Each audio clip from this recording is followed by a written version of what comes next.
Good evening. We will open up the Monday, March 11th, 2019 meeting of the Sacramento Regional Transit District Board of Directors. Would the clerk please call the roll to establish quorum? Director Budge is marked as being absent. Director Hanson will be a little late. Director Harris. Here. Director Howell. Here. Director Hume. Here. Director Jennings. Here. Director Miller. Here. Director Natoli. Director Chenier. Here. Director Cerna. Chair Kennedy. With all of my votes, I'm here. And we have a quorum at 91 votes.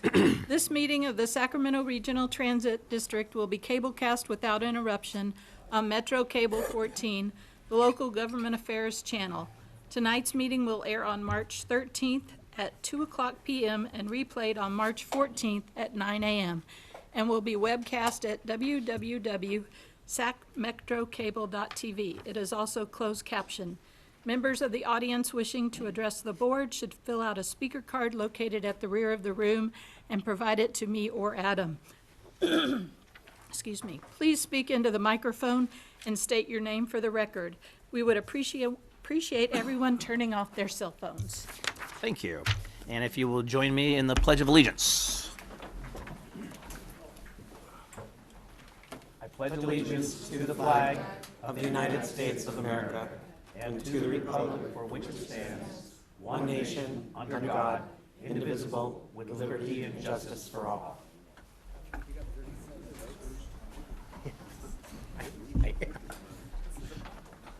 Let's get things going. Are we done? Moving on, consent calendar items 1 through 4A. I'll move Phone consent. wasn't on. Second. Okay, we have a motion by Director Howell, second by Director Chenier. All those in favor? Aye. Opposed? Abstain? Motion carries at 91 votes. Item number 5, information.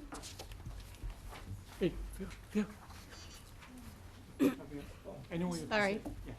Item number 5, information. SAC-RT Forward Update Marketing and Communications Plan. Well, there go my votes. I know. Mr. Chair Yes, sir. and the board, so this information item will be presented by Laura and Deborah. But before they present, I have some points I would like to make first. So the first, certainly I didn't get a chance last time to appreciate the extraordinary effort from staff, especially two James here, and all regional stakeholders. Lots of stakeholders and are still here today, and also certainly our board. We heard lots of great comments from the last board meeting. So Laura is going to present the update on those comments, and Deborah will present a draft comprehensive outreach and marketing plan. A couple points I want to make before they talk. First, so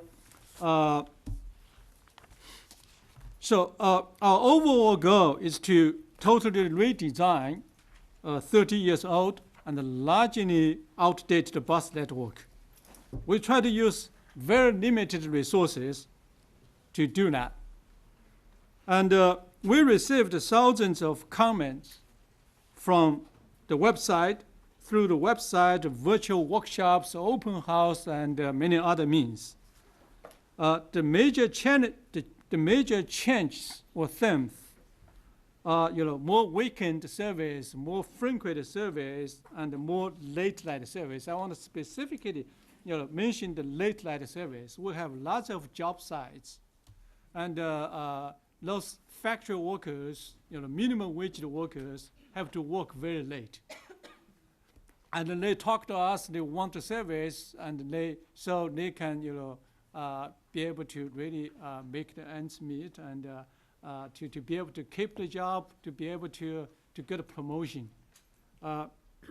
So we, add more late night service now.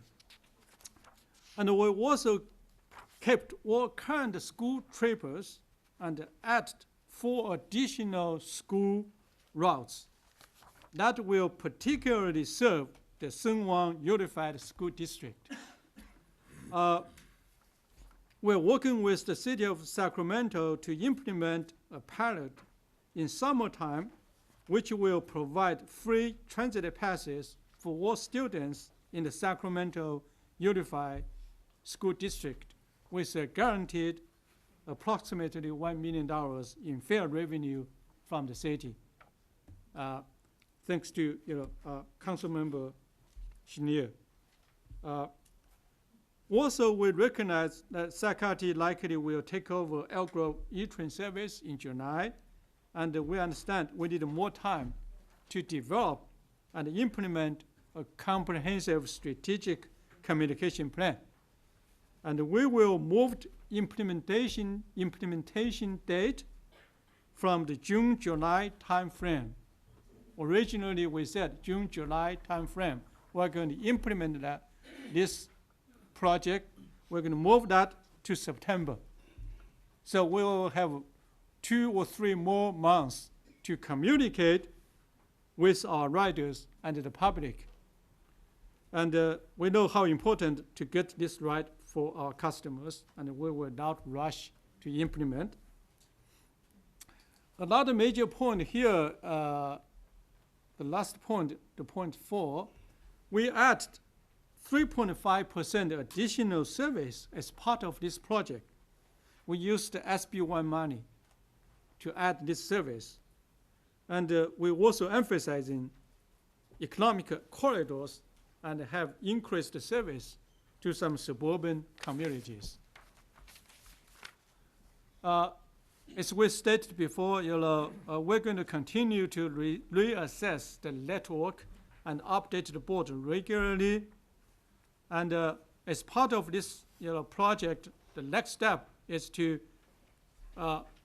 examine our bus stop spacing and distance, and develop criteria which will lead to additional time saving if the bus stops and distance are more reasonable. We also are going to grant parent all those ADA individuals, no matter if you service got changed or not, the regular fixed route service changed or not, all ADA customers will be able to grant factor in, and the new services will be provided continuously in the future. And there was also discussion last meeting about serving future growth communities like Vineyards and Jackson Township. I can assure you that we have been communicating with those stakeholders, and as the communities build out, we have a plan to serve them. It is also important to point out that our Smart Ride funding is temporary. So we need to identify sustainable funding sources to keep this vital service going in the future. And ultimately, our goal would like to double our bus fleet. The picture shows we currently have approximately 200 buses. San Diego, a region with a population of only 35% more than ours, they have 800 buses, 400% more buses than us, with only 35% of more population. So we really need more funding to add more bus service, and our citizens in this region demand and deserve more and better public transportation. So I hope I have summarized the major key points before Laura speak on the individual changes. With those points, Laura, it is your turn. Yeah. Good evening. Evening. So as Henry mentioned at the last meeting, we made several adjustments during the meeting, and we wanted to clarify that these have been adopted into the new network. This includes later evening peak trips on the Route 2 and the Route 6, We are preserving the new Route 13 that will be combined with the Route 22, but adding an additional Route 113 peak route. The peak service was in the proposal we presented on the 25th, but it received a lot of public comment, so we adjusted it to slightly better follow the old Route 13 alignment. I'll talk about that in a little bit more detail on the next slide.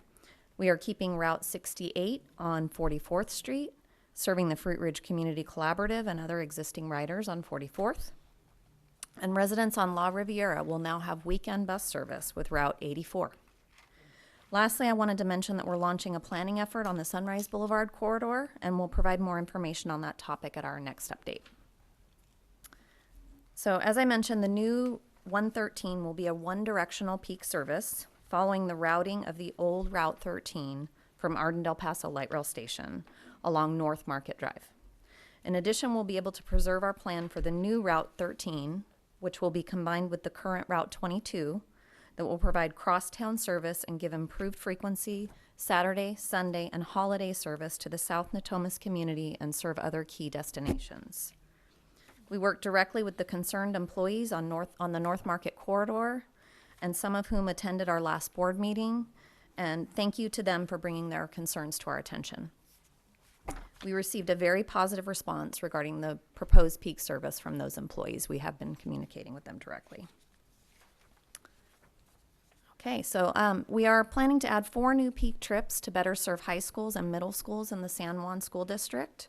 We've had positive discussions with the district and support organizations such as Safe Routes to School and the Parent Teacher Association. We met with them on March 6th. Raising school attendance is a key issue, and we were invited to participate in open houses to provide transit information and sell student passes on site for next school year. So that's a very positive outcome to their public comment. We look forward to providing more details on this proposal in the coming months. So I'll now hand it over to Deborah to discuss outreach and marketing.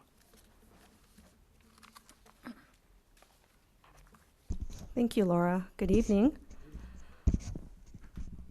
For more than a year, the SAC-RT Forward team has worked with our regional partners to develop the SAC-RT Forward plan. In the implementation phase, we will continue this collaborative, bottoms-up approach, ensuring the community and our customers are well informed of all the service changes. The roadmap to educate the public will be focused on 6 sectors: SAC-RT employees, elected officials, key stakeholders, community groups, the general public, and the media. Each sector will have a different focus. For example, frontline SAC-RT employees such as customer service representatives and operators and other staff that frequently engage with the public will be provided training on the service changes and with printed materials to reference and or hand out to the public. Elected officials such as yourselves will be provided messaging toolkits that include pre-written social media, artwork, and links to electronically share with your constituents through newsletters and social media platforms.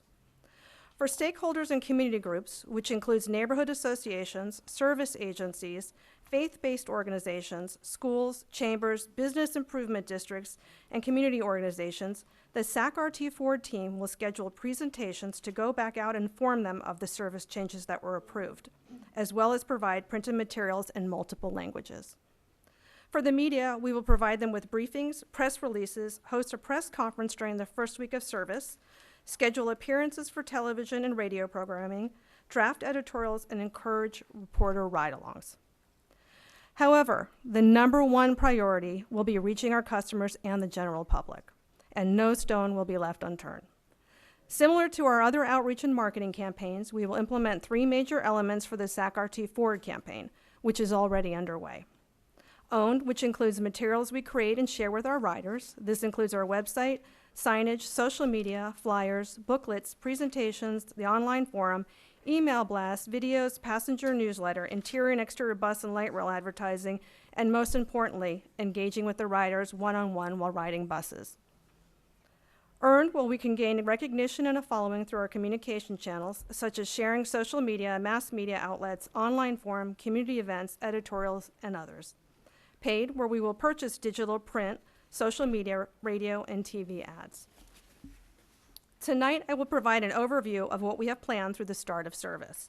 The campaign theme, Look Forward, will be the focus prior to the new service starting, and then it will switch to moving you forward after the new network is launched. Both themes will continue to tie back to the original project name, SAC-RT Ford, in order to keep consistency. We want our riders and the public to look forward to a number of improvements with the new bus network. We have divided the outreach and marketing into 4 phases. Phase 1 started on February 26th and will continue through the end of March. We have already placed mini posters and interior bus cards on all bus and light rail vehicles to announce the approved route changes, sent out a news release, updated the SAC-RT Ford webpage, sent out an email blast, posted on social media. It was the featured topic in this month's GM chat, handed out flyers to every customer in the customer service and sales center. Phase 2 will run from April 1st through the end of June. During this phase, we will continue using much of the same promotion as in Phase 1, plus we will take the show on the road in our SAC-RT Ford outreach bus. During this time, we will also have staff boarding all the routes impacted by the service changes to hand out route-specific information and answer questions. We will send out push notifications via our Alert SAC-RT and Bus Tracker apps, post on Nextdoor, distribute multi-language flyers and booklets that list details about each service change separated by route. These will be placed in all bus and light rail vehicles, community centers, libraries, businesses, resource centers, schools, and city halls, blanketing the Sacramento region. We'll post A-frame signage at key transit centers and bus stops, display electronic messages at light rail stations, distribute messaging toolkits, and start the placement of bus stop sidewalk advertising at almost every affected bus stop. Phase 3 will run from July 1st through the launch of new service. In this phase, we will continue almost everything in phases 1 and 2, plus start offering travel training to individuals with disabilities. Posting how to ride videos, make PA announcements, have new pocket schedules available online and printed copies for the public. Toward the end of this phase, we will have the new network system map available for purchase, pitch story ideas to the media, and encourage media ride-alongs. We will also launch a paid advertising campaign, which would include print, radio, digital, social media, and TV ads, and exterior and interior bus ads. And our street team, made up of SAC-RT volunteers, temporary help, and regional partners, would again deploy 2 weeks before and 2 weeks after implementation at key transit centers and bus stops and onboard buses to continue educating customers about the new network. Phase 4 will start from the first day of launch. Once we launch, we will switch the campaign theme from Look Forward to SAC-RT Moving You Forward, refocusing from changes are coming to changes are here. This phase also switches the focus from outreach to marketing. We will launch a new online forum, place an emphasis on advertising the new network, and encourage the public to try riding SAC-RT through direct mail, paid advertising, and offering free ride days. We would also like to share with you some of the new outreach concepts. With the comments that Director Jennings made during the last board meeting, SAC-RT, thank you, will launch the SAC-RT in Your Neighborhood online forum, which will be similar to Nextdoor. The forum will provide open dialogue between the public and SAC-RT staff about the new bus service. Riders can ask questions and SAC-RT staff will respond. This is an open forum where anyone can read the comments and questions at any time.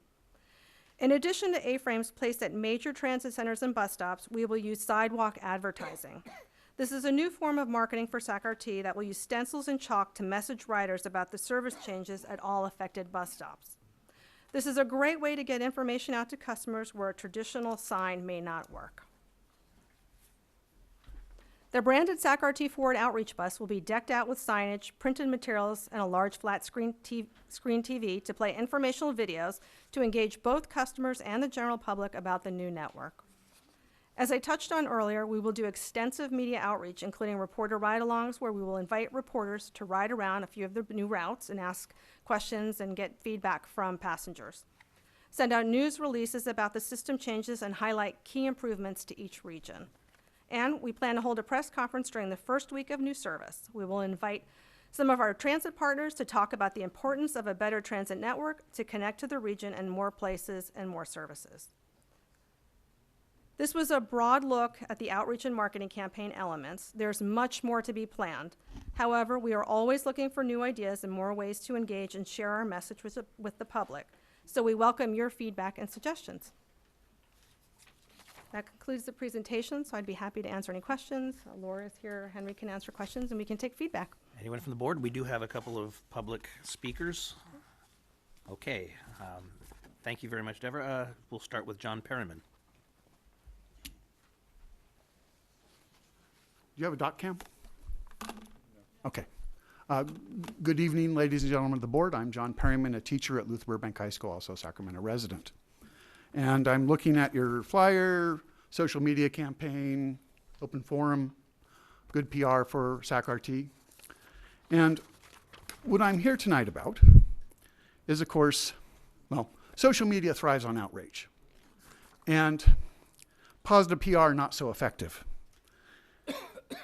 I'm outraged at the RT proposal to put a homeless camp 100 feet away from my high school. So that's on the agenda later. You're about social media. You're here to speak about item number 5, and you're welcome to stay and when that item comes up, but that's not what we're discussing right now. Talking about social media campaigns. Not germane to the subject of this item. Right. So it's not germane to social media campaigns and the reputation of RT, your public relations forum. Okay. Yeah, got the message. All right, thank you. Jeffrey Tardigia.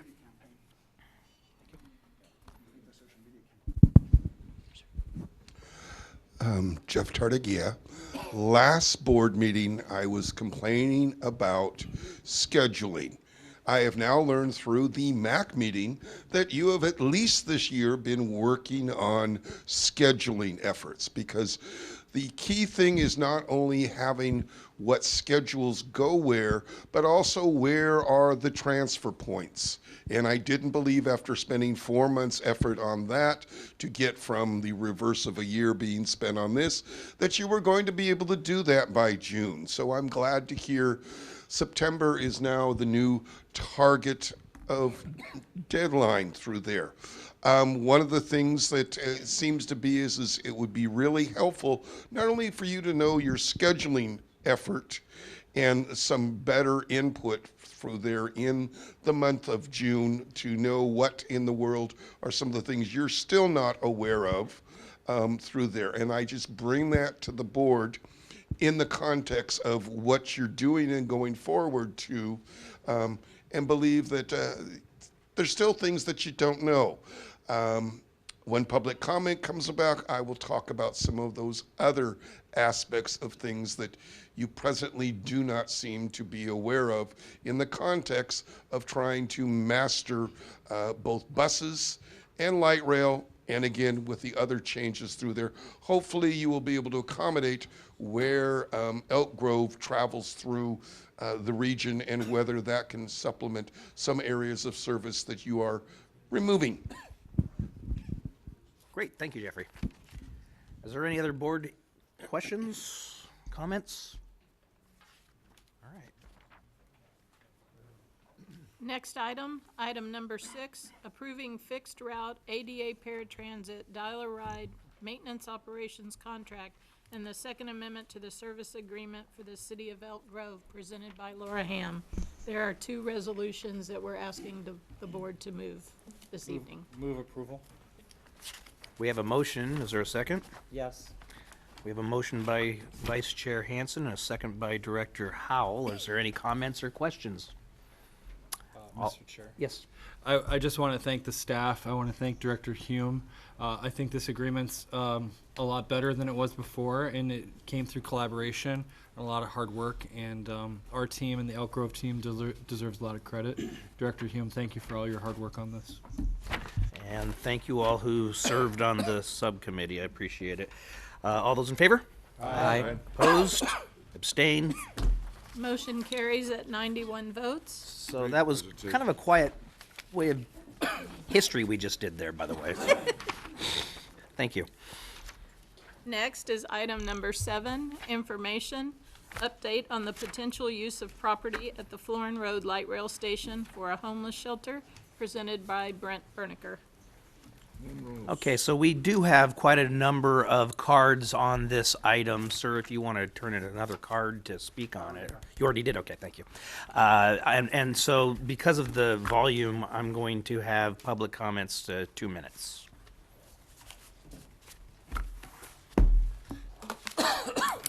Sorry about that. Good evening, Director Kennedy and members of the board. So the purpose of this staff report is to provide you all with an update on the status of the Florin parking lot. As requested by the board, SAC-RT and city staff have been working together to work on a lease agreement that would lease a portion of the land located at the Florin Park and Ride for a temporary homeless shelter. The city of Sacramento would utilize an area without impacting our existing riders. This next slide, what we've done is we've put together a pictorial of the area, and this is an aerial of the area. I want to just kind of describe this picture to start with. It has three main boundaries. On the left, which is the western side, is Indian Road. On the bottom is Florin Road, and on the right is a shared track between RT and Union Pacific Rail. The area that is in blue is the area that RT owns. The area that's in red is the area that the city is interested in leasing for this temporary homeless shelter. So I want to give you a little bit of information on the Florin Park and Ride area right now. We have approximately 21 acres, and this is including the land above that is unpaved. That's about 6 acres. The site is roughly about 1,074 parking spots. The utilization of those spots is anywhere from 50 to 200. The land was originally purchased with federal funds. The land has been declared surplus. RT is seeking a developer that is interested in doing a joint development or TOD project on that site. The next picture that we have is two pictures here. One of them is, the first one on the very far left is the map of the same parking lot structure. The area in black is the land that's of interest. It's the northwest portion of the Park and Ride paved area. The area that the city is looking at is about 2 acres of land. The picture on the right is a more detailed view of what the city intends to use of that site. So in this picture, you'll see that there's around this 2 acres of land, there would be a fenced area. The entire area would be fenced. There would be a sprung structure on the western side, and that's right in about the left middle west section of that. This tent structure is about 100 feet by 60 feet. The site would use direct hookup to sewer, water, and gas. It would utilize existing infrastructure in that area. The site would have showers. The site would have a dog kennel and a dog walk area. The site would also have parking on the lower section for staff. And the site has also been selected to have the least impact on our bus flow, and that's why it's over to the left. This next picture and this next slide is an example of what a spring structure looks like. This is a 100 by 60 foot structure used to house the homeless. This structure would accommodate approximately 100 people. This next picture is the interior of the sprung structure. As you can see on the left, there's some lockers, and in the middle and further out, there are some beds. The next slide shows an example of the interior of the sprung structure again, and what I'm focusing on here is at the very top of this picture, there's a system for dispensing both heat and air. The next slide is an example of the metal storage unit that would be placed in this area, and that would be used to contain supplies and necessary equipment for this facility. And the final picture here is an example of the 8-foot chain link fence with a green canvas covering to add a level of privacy and security. From a public outreach standpoint, there's been 4 outreaches done to date, and there's 2 more that are scheduled later this month. From the shelter details, basically what the city is looking for is a referral program, and it's on a referral-only basis, no walk-ins. The residents would be brought in and out via various transportation options. The term of the lease is a 30-month lease. The agreement could not interfere with any plans that SAC-RT has to engage with a developer for a TOD project, and the site must be kept clean and safe.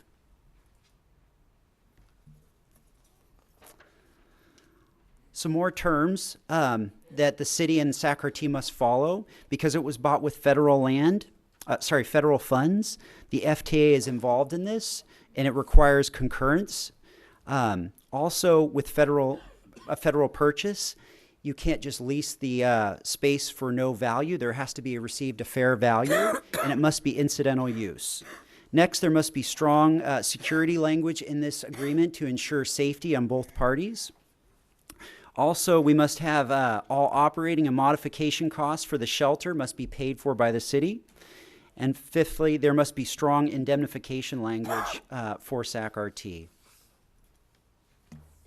Some of the challenges that we see coming ahead are, it's a really short time frame at this point to get this completed by this winter. The FTA approval can take some time. The terms still need to be finalized between both parties. And then the terms in the agreement need to be voted on by the SAC-RT board, and the terms and agreement also need to be voted on by the city. And finally, the next steps that we see, there's 3 steps. There's obviously a lot more detail, but there's 3 major steps that we see coming forward. We need staff to still meet with the city to kind of work through some of these finer details about security, lighting, and so forth. And also, we've sent out that letter to the FTA just today requesting the approval. We've been on the phone with them, so we're receiving a little bit of feedback, but I do think that's going to take a little bit of time as a result of the government shutdown. And then finally, we plan on bringing this back to the SAC-RT board in the next few weeks for a vote. Okay. Thank you. Mr. Harris. Chair? Yes, yes. Jeff's in the queue. Okay. Well, if you have direct questions, then go ahead and. Oh, no, okay, all right. Yes, sir. I had a direct question. You had a slide indicating that there's been dialogue with the city about the subject of security in general, and that's going to be an ongoing, refined dialogue. This is a unique situation in that we're not just looking at the circumstance and condition of a single property. This is a property that's part of a broad system. So have there been discussions, will there be discussions about how to maintain security, cleanliness, all the things that we've been striving to address system-wide for the last 3.5, 4 years, relative to the introduction of this use at this particular component part of the system? I think it's a good question. It's a difficult one because right now we're still in the middle of what does security mean from the city's perspective and what does it mean from RT's perspective. We've floated a couple proposals to the city. I'll explain my understanding from the city's perspective. They do not necessarily want to have a strong police presence in that area, because with homeless people, what we're trying to do is not create an environment that's difficult to manage. You want people that specifically work with homeless people. So from the city's perspective, they have their coordinators and some of their staff are there to kind of work through the specific issues related to the homeless people. However, from our perspective, what we're looking at is we would like cameras, lighting, potential guards, and things like that. I'm talking about the fact that that is a property where you have rolling stock, whether it be buses or trains, that will depart and arrive at that property. So you're introducing a different use for the property or the adjacent property, I suppose. And so are you having discussions about, for instance, additional security on trains, additional maintenance folks on trains to perhaps be able to be nimble enough to address complaints of additional trash and left behind articles, those types of things? If that's the board's request, I can add that as well. Right now I'm just asking the question, have you even brought that up? The discussion has been more around this station in particular. I think from a cleaning schedule perspective, like you said, we've done a great job of keeping the trains clean. I think if we start noticing that they are getting dirtier, then we would add more staff to assist in that. But from this perspective, what we've been doing is focusing on, do we want 1 or 2 guards? Do we want transit agents? So we're talking also about putting a potential fence in the paid fare zone so that people have a sense of a feeling of security, that that's being monitored. If someone is in that area without a fare, then they would be removed from that area. So we're doing a little bit, but again, it's specific to that station. So what we'll do is we'll go back and talk to them about you know, if we're starting to see a change in the blue line in particular, since gold line probably wouldn't be as impacted from this, as a result of cleanliness, that we would potentially need some cost reimbursement for increasing our cleanliness. I could do that. I think it's a hugely important part of this discussion, and it would really run cross-grain to everything that this board has been focused on for years now. A very concerted effort, as you no doubt understand, to enhance that experience so that we can attract more riders. I'm not saying I'm not necessarily opposed to it, but I think it's got to be something that comes with some really strong commitments from the city to, at their cost, address if necessary. Okay, well, I'll add that to the list. Director Natoli. Yeah, I have a question for Brent, maybe for legal counsel too, and this relates to the RT held property and what we've run into with the Boise decision as it relates to public parklands and the inability, unless there are in a community, recognizing this is an effort to bring additional shelter beds, unless there are sufficient shelter beds to remove folks for illegally camping on park properties. Now, I don't know if that pertains to this property, but I had a chance to go out today on my own this morning and just visit the site again, get familiar with it. And again, it's one thing to cordon off an area, and obviously we'll hear from folks, and certainly from Councilmember Schmier and others about efforts thus far to deal with neighborhood issues. But I guess I'm concerned that with that large sea of unutilized parking that has this development opportunity, and recognizing what folks are attempting to do with regards to housing homeless. Not so much about what goes on within the areas to be fenced to provide services, but what happens in the areas outside of that, whether they be in the neighborhood, and certainly an RT property. If somebody, you have that area,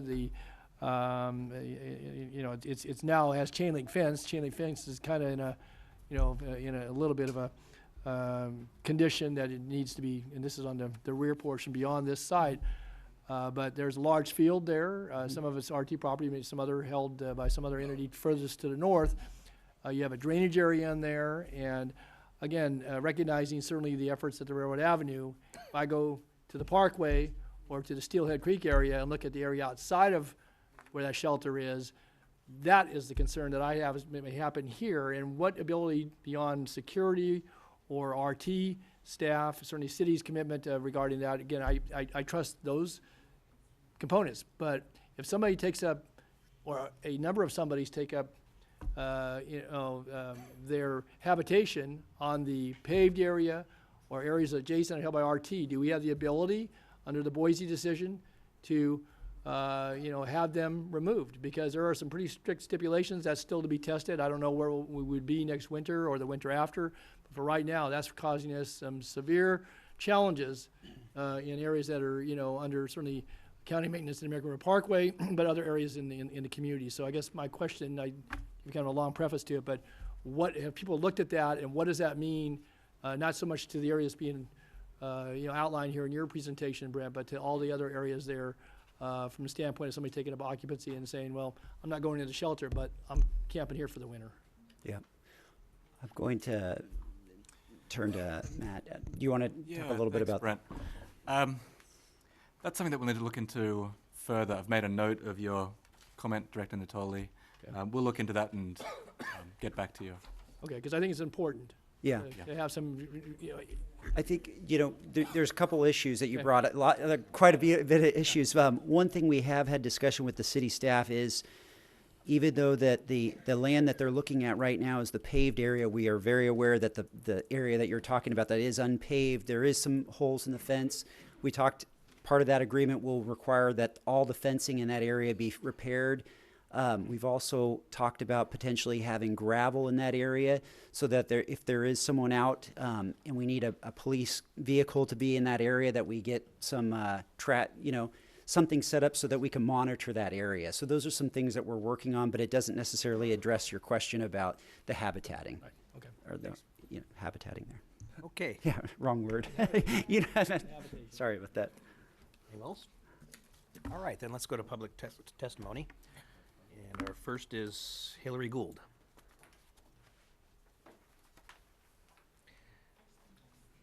followed by Gloria Lapp. Thank you. I would have been happy going 5th or 6th. Well, you turned your card in first. Thank you. And thank the board for this opportunity to speak to you. And thank you, Don, for your question regarding off-site issues.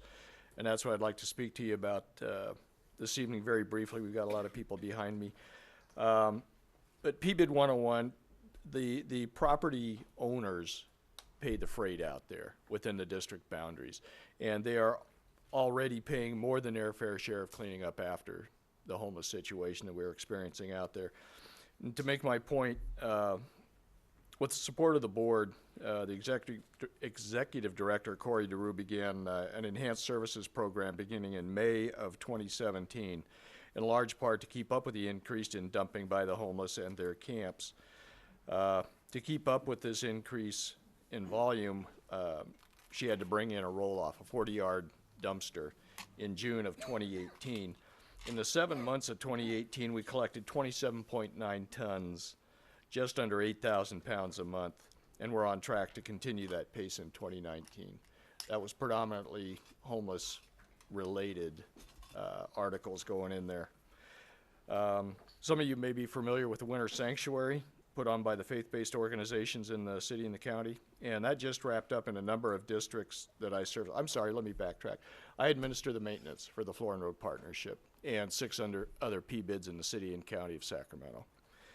I've been doing so for about 12 years. And Winter Sanctuary just wrapped up in another district that we service, and we had some serious issues with participants hanging around the district during the day, leaving piles of debris, litter, and syringes in their wake. We had roughly 100 different faces participating in the Carmichael Winter Sanctuary alone, and it sounds very similar to the number of participants we're going to have here. I've heard a lot of talk about security, but precious little about cleaning up after the residents off-site. We're going to wrap up there, Hillary. Okay. Thank you. You want me to go? Yeah. Okay. Thank you much. Thank Want to you. read about it later. Okay, thank you. Gloria Lapp.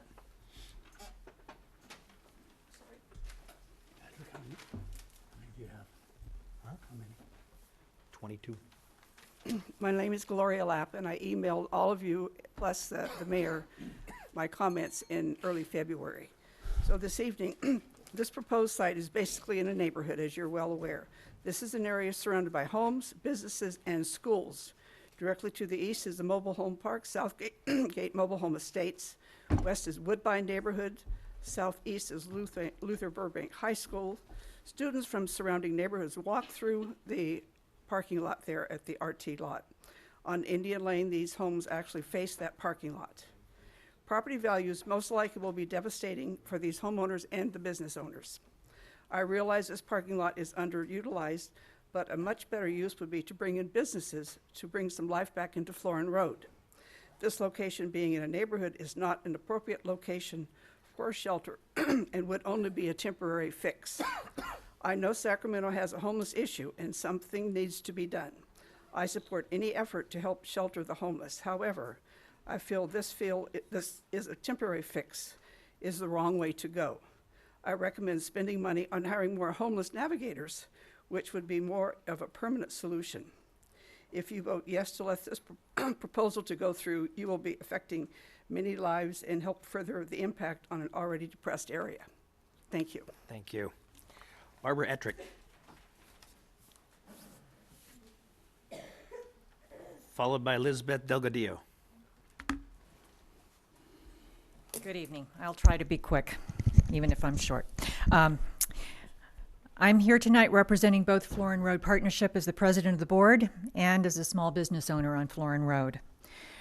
First, on behalf of Florin Road Partnership Foundation and our constituents, which are all the collective residents and non-residents who come from all over to visit our restaurants, partake in our services, and shop at our stores. We believe the proposed sprung shelter is just not a good use for this property. Property owners, businesses, and local government have invested much over the last 20 years to improve this district and win the battle from blight. Now, at the very moment in time when we're growing and able to see a bright future, all we've worked toward could be slowed at best and possibly reversed. As owner of a state farm agency on Florin Road for 10 years, I've been involved in the community and seen great progress in the district. I understand that the Florin RT station itself has experienced a 3% increase in ridership, and that compares to a 7% decline elsewhere, which equates to a plus 10% comparison for the Florin station. I can tell you firsthand that placement of a shelter here will reverse that kind of progress.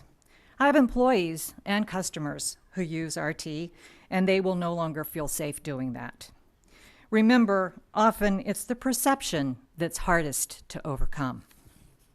Please also consider that this community is vulnerable, still reeling from recent events. Another action that appears to be just dump it on South Sac may be the tipping point none of us intend or want to happen. Please, for the sake of your own goals to increase ridership and for the residents of this community, vote no on the proposed sprung shelter at this location, which is so vital to the future growth of this district. Thank you. Thank you. Elizabeth Delgadillo. Followed by Pearline Horn.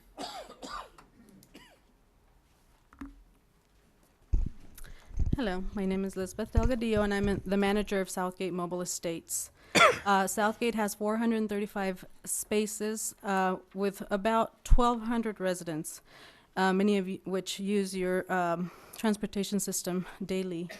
So I am here to express my concerns regarding the shelter next door to our mobile home park. I believe that we'll be impacted the most, along with, of course, Luther Burbank and the homes around us. We've been, for years, just struggling to make our community safer for all of our residents, and we've been dealing with theft, trespassing, vandalism, threats, and also a fire on a daily, these issues on a daily basis caused by the homeless population in our area. Needless to say that this shelter is only going to contribute to the issues, or exponentially contribute to the issues that we are facing. Since the city has not met our police needs, for example, police response times are now 2 to 4 hours or so in our area. And, with more homeless population, we just can't trust that the city's going to take care of all of our issues. My greatest concern is, of course, my residents, and especially the elderly, disabled, and the children. The disabled and the elderly, because they're an easy target. We've already had issues with homeless taking advantage of them and moving into their homes, taking their money and so forth. The children, because of the increase in a possible increase in drug activity, needles left around the area, the schools, and the RT station as well. I am in favor of helping homeless, but I do not believe that this is a suitable place for the shelter. Thank you very much. Pearline Horn. Followed by Ava Gonzalez. Testing, okay. First of all, I'd like to thank everyone for hearing all of us here today about the shelter issue. My name is Pearline Horn. I do represent Golf Course Terrace Estates Neighborhood Association, but I'm also a Sacramento resident. First, I want to say that I believe we all agree that there is a major homeless issue in Sacramento, and something needs to be done in every district, but it has to be done properly. A low barrier shelter needs to be placed in an industrial type of area, no matter what district we're talking about, where services can be provided and a successful transition into housing can happen. Low barrier shelters should not be located directly near a high school, should not be located across from homes, and it should not be located across from businesses in any district. Why? Because participants living in low barrier shelters do not need to be clean and sober. So if they're going in, you can do drugs, any activity outside in the periphery, and then go back into the shelter. Again, that affects the schools, that affects homeowners, and that affects the neighborhood. Participants do not have to accept services, even though services will be provided. You do not have to accept them. One big issue is magnetization. If I come all the way from North Sacramento because I hear my friend is in the shelter, I spend my last $5 on that light rail to get to that shelter, but I cannot get in. Well, you know what? I've just found my new home outside of that shelter. Thank you, Mr. Natoli, for bringing that question up, because that is very important. The fact is, current homeless navigators have housed many individuals in 2008, actually more than they have at the railroad shelter in 1.5 years. I have 15 seconds, and I will say the name. Stefan Clark tragically died less than 2 miles from this proposed shelter. And I believe all of us want to do something positive about that. Let's build a skateboard park like the students requested at Burbank, or a green area with water, instead of a low barrier shelter that will not be successful. Thank you. Thank you so much. Thank you, Perlene. Ava Gonzalez.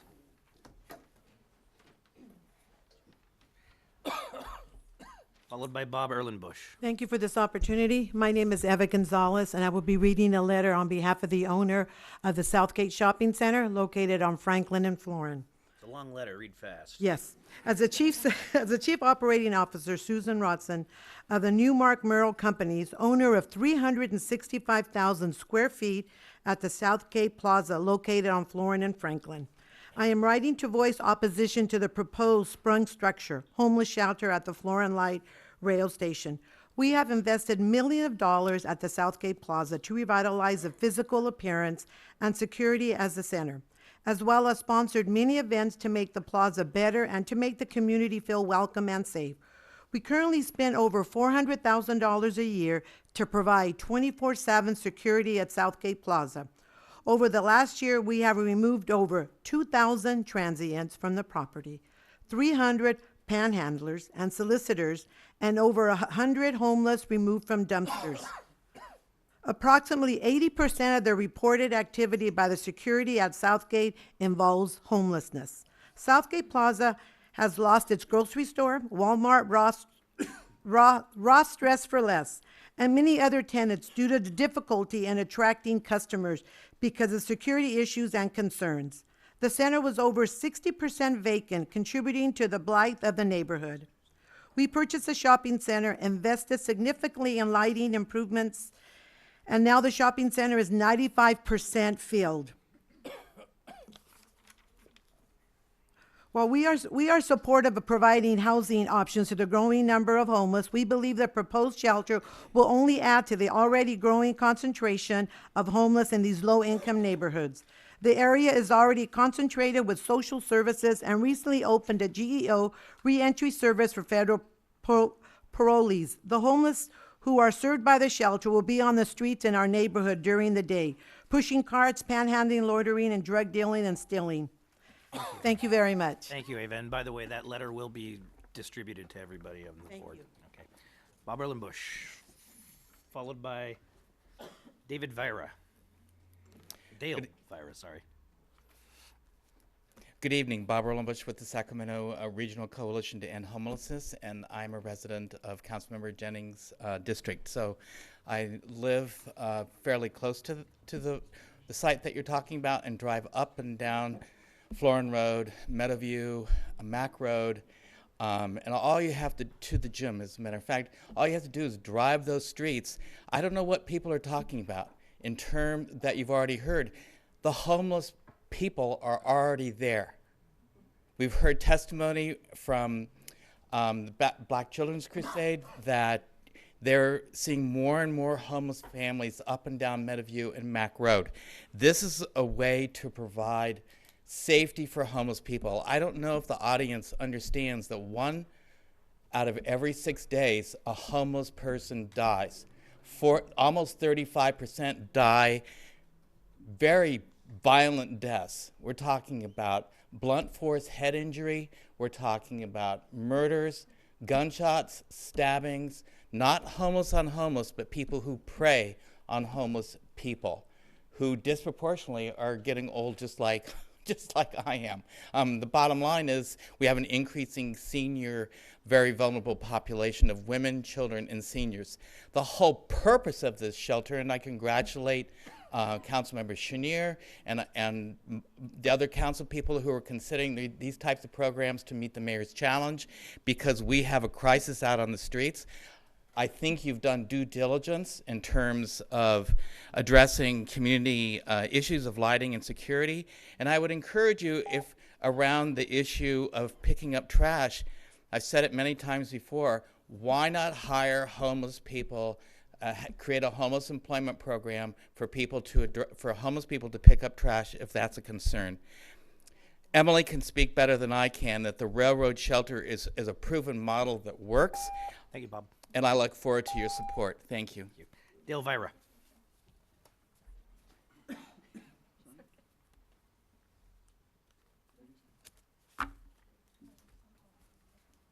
Good evening. Good evening. My name is Dale Vira. I own property within 1/2 mile of the Florin Road station. So I have been affected also by the TOD, okay, and I understand that. I also have my car business there, and I also rent property to other used car dealers there. We do coexist right now with the homeless population on Florin Road, and I'll give you an idea of what days are like. On some days, we have loitering going on. Some nights, we have a lot of people sleeping under our big overhangs, and we have to pick up the litter the next day, including a lot of hypodermic needles and beer cans. We also have some car vandalism going on, and we even had a fire one night. Thankfully, the fire department put it out quickly. I do believe we need a very active RT station where it's at, but we don't need to complicate it with magnifying the issues that I just described. And I didn't hear anything that talked about controlling the alcohol or controlling drugs or any of these other issues that I'm talking about here, okay? We do need environmental or economic development on Florin Road, okay? We need it. And I don't think putting a homeless shelter where we're talking about is going to add and bring other people in that want to spend their money to develop businesses. So in short, I'll just wrap this up here, okay, is that, you know, homeless is a real problem. There's no doubt about that. And building shelters can be and probably are part of the solution. However, building a homeless shelter at the light rail station on Florin Road is not part of that solution. Please vote no. Thank you. Thank you, sir. John Perryman.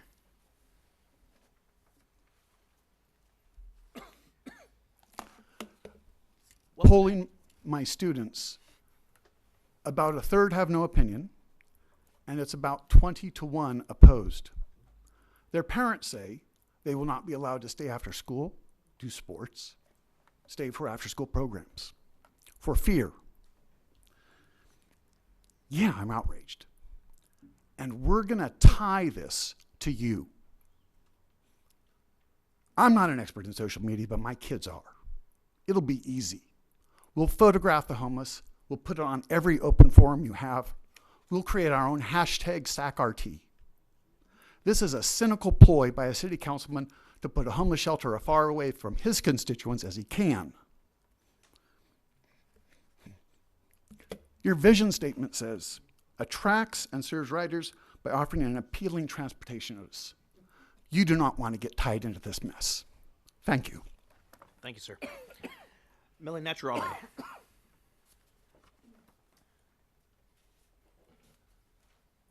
can put that map up of where the RT is going to be next to the Southgate Estates.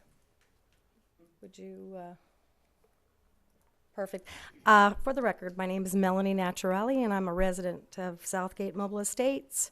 And just a little feedback, nobody wants this in our neighborhood. And to tell you, you're familiar with WellSpace Health, fantastic program, done a lot of great things. This is really when the homeless problem started for us. Unfortunately, even though they have these great, hey, you can't come in with drugs or alcohol, they're all camping out there on Luther. 3 times I've had to bring it to the police attention. I even had one say, oh, no, we don't. We've had too many cutbacks with police force. I've been in many situations where I've needed the police, and again, as it's been noted, might take 45 minutes to an hour to get somebody out there.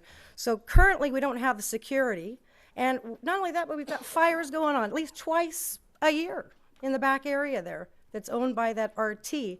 You've got the school. What they're doing now is they're crossing through the neighborhood, and during the day is what the problem is. I think it would be great. Temporary housing is not the answer. Permanent housing, with that kind of money that we have available, or the city has to spend, let's put them in some permanent housing, but not next to a railroad track. We're already scared to death that thing is going to derail. And then the requirements, they can have drugs or alcohol, but during the day, now what? We're already policing because we are at the end of where we live is daily. We have to patrol our area because we got people jumping that fence with light rail. We've got fights breaking out. Drugs. My neighbor had 2 of them in their kid's window, knocking on the window because they're walking in. So our own neighborhood has their own problems. We are in drug alley. My last statement is build it and they will come. You know, more than 50% of them are not from this area. So the word gets out, they will come. What happens after you take this housing down? We're left with. But that is our concerns, is unfortunately, we have heard, yeah, there's some great programs, but these are not with children and families. Thank you very much. Thank you. Scott Naturelli. Okay. That's a happily married man.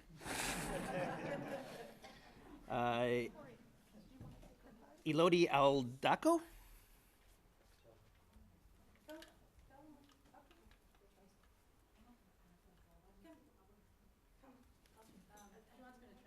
That's fine. And if we're translating, we'll give you a little extra time. Okay, good. I don't know. I'll try to do my best. Buenas tardes. Mi nombre es Elodie Aldaco. Buenas tardes. Y estoy aquí por la misma razón que estamos todos. She's here for the same reason we are all here. No tengo nada en contra de estas personas que son homeless. She doesn't have anything against these homeless people. Pero pienso que no están escogiendo el lugar correcto, porque donde nosotros vivimos hay muchos niños y han asustado a mis niños tocando la ventana atrás de su cuarto. She doesn't believe that it is the right place for this shelter. Since we have a lot of children in our area, she has children. She's had people knocking at the back window of her children's rooms. Se robaron unas bolsas de botes y no es por los botes, tuvimos que poner cámaras y poner un gate porque ellos se traspasan. Los hemos encontrado durmiendo atrás. They had to set up a gate and cameras throughout because they come in through the backside and they steal whatever's on the driveway, cans, things like that. Y se han estado quedando dormidos atrás en la yarda. And they have slept in her backyard several times. Y pues es algo peligroso. Yeah, it's just something that's dangerous.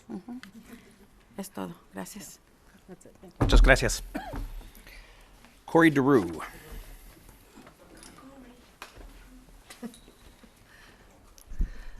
Good evening, everybody. My name is Corey DeRue. I'm the Executive Director for Florin Road Partnership. I represent one of the aging corridors in South Sacramento. We operated on a $325,000 budget for nearly 15 years. Now, with our renewal successfully passed, we are finally beginning to get back on our feet financially, slowly improving our district. We are not out of the woods yet. Daily, we face issues, using over 54% of our budget on our clean and safe services. I'm here today on behalf of my board of directors to speak against the proposed homeless shelter at the Florin station for the following reasons: needles, human waste, carts, debris, bottles, cans, alcohol. The safety impact, again, needles, loitering, camping adjacent, the high school students in danger, they are across the street, drugs, crime, the business safety, and the community, the magnetization of the do-gooders, which, bless them, not always the best. The elderly in the neighborhood and the traffic impacts. We are already the top 5 of the Vision Zero corridors for fatalities. The economic impact includes the home values. Businesses are impacted by the number of shoppers, property owners who are revitalizing and investing in their properties are already threatening to pull their impact and their finances out of our district. Regional Transit, in partnership with the rest of us, worked closely with ULI to work on a project that would create transit-oriented development for this site, which would bring in a projected revenue of $9 million to RT. I would much rather see that. We recognize and congratulate the efforts of Councilmember Chenier for finding a solution for this problem, and we agree. Our homeless navigator successfully houses most within our area, and we celebrate these successes. Please help us heal and grow. This is a community that is harmed and they're hurting. In closing, this is a great concept. It's just a poor location choice. Thank you very much. Thank you. Emily Brantley. Hi. Thank you for having us all here tonight. So I'm here as a former Florin Road Partnership member and a current Florin Road Foundation board member. And on behalf of current Florin Road Partnership property owner, Bert Bauer. So I'm here to read his letter or statement. And hopefully it will be distributed as well. So he says, I own and operate for my family 2 properties in the River Oaks Shopping Center, 3860 Florin Road, which is Food Max, and 7218 Franklin Boulevard, Mariscos El Bucanas, probably pronounced that wrong, sorry.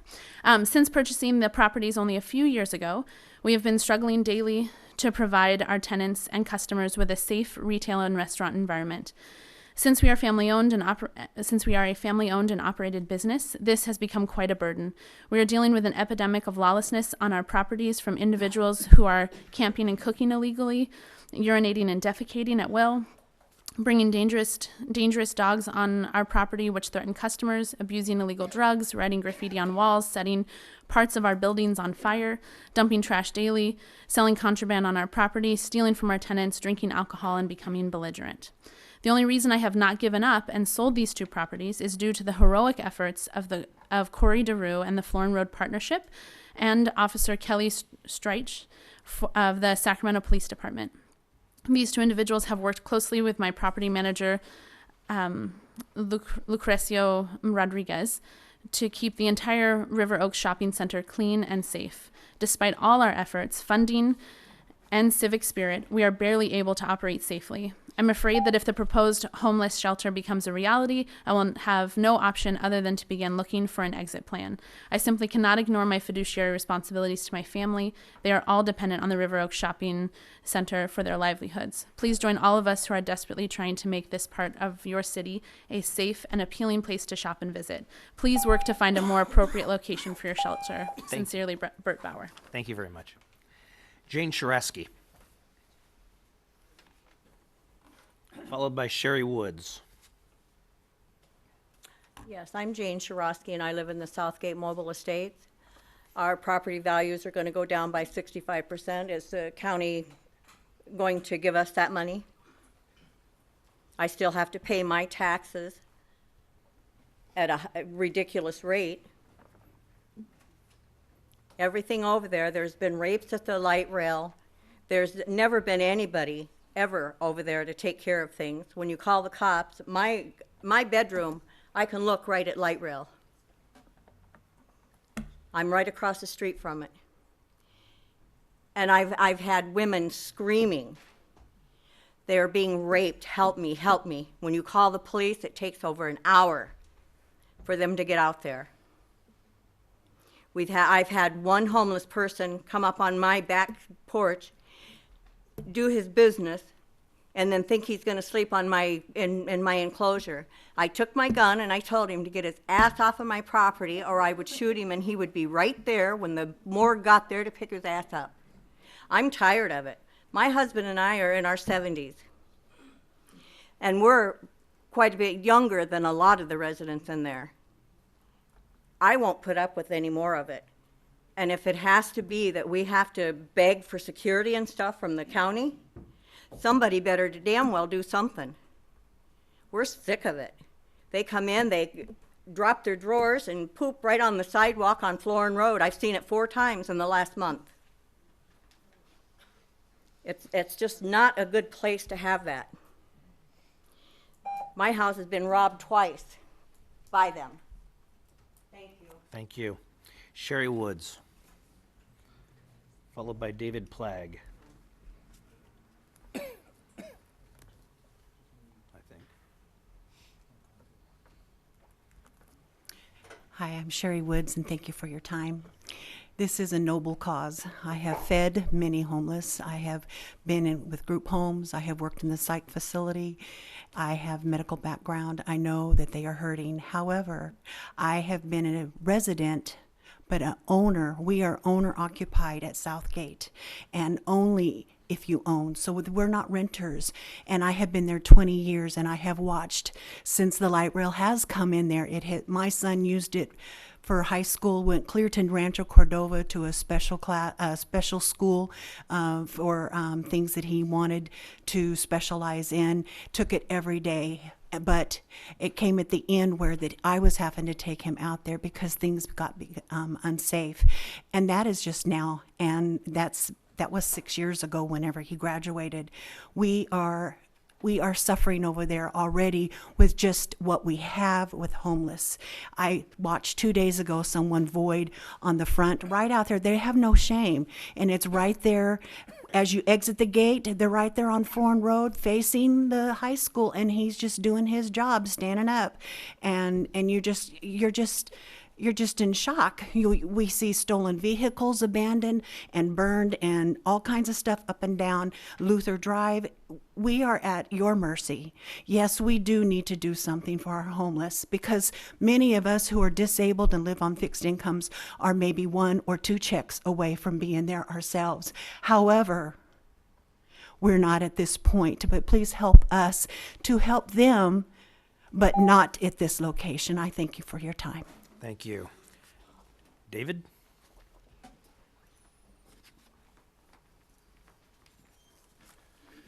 you have those up?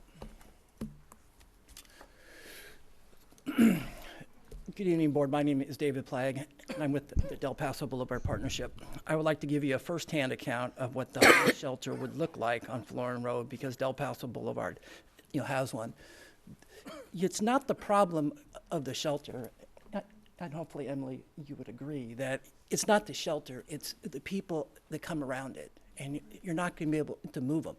I've got these things all up and down the riverbanks, right on the other side of Railroad, and I cannot get them moved. The city won't move them. It's just a mess. And if you put this in here, it's going to be sitting right in Florin Road, right in the middle of a business district, which is really sad. We've had the increase in crime, vandalism. We've had a threefold increase in the number of the homeless on the boulevard. It's not the people in the shelter, it's the people that are around the shelter. People that want to still talk to that person that's in the shelter and then is still there.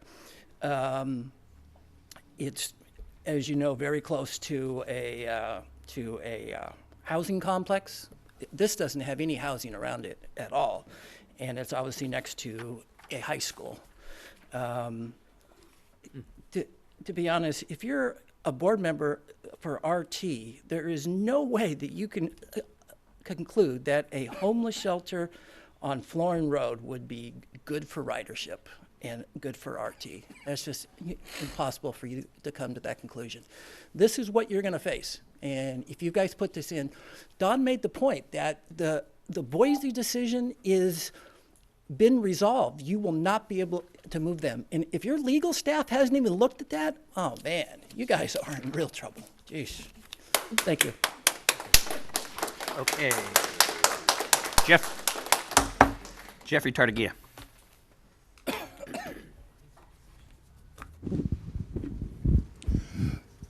Jeff Tartagia. I come to you from the side of having to spend with Winter Sanctuary and being involved with Sacramento Steps Forward, being involved with your point in time count, both 15 and now. We, as an organization, offered some support for this because it was an attempt of addressing the homeless problem. The question I had for Jay, and I still have repeated for Jay, why in the world did you not do a feasibility of other locations than Florin? Because, you know, both the Royal Oaks property was a area that homeless were at, and whether you consider that, and also the Power Inn was also likely was a area that you had this type of a homeless situation. You have various other hidden locations that will become disclosed this next year, but I quickly learned that this is something that's, again, temporary, and it seems like it's basically taking the railroad project, closing it out, and moving it to this location. You need to have at least 4 other sites. One of them needs to be in Steve Henson's downtown area that addresses where you can possibly put 100 people in.